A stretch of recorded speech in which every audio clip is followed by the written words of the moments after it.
Mészei József, várom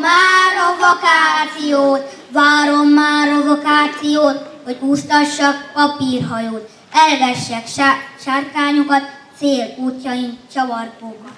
Másszak fára, dombra, helyre, utazhassak a tengerre, fogjak rátogot, fürge halat, hűs árnyékú fűzek alatt.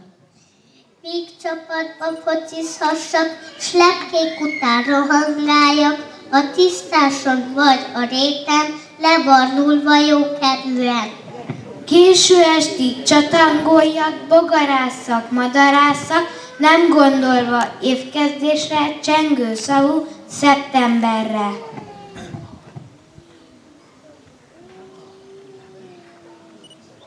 Szabó Lőrinc vakáció előtt.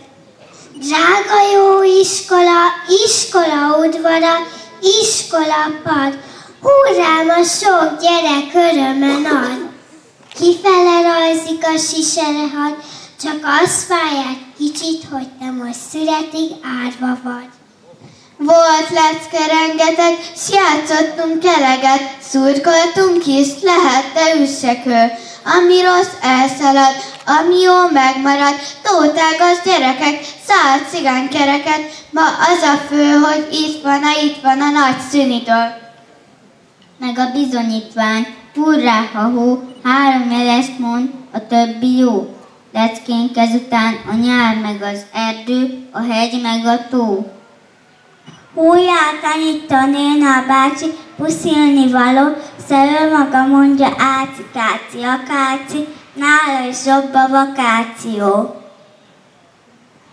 Szervusz, hát iskola udvara, könyv, lecke, park, visszajön ősszel, új szeretettel a siserehad.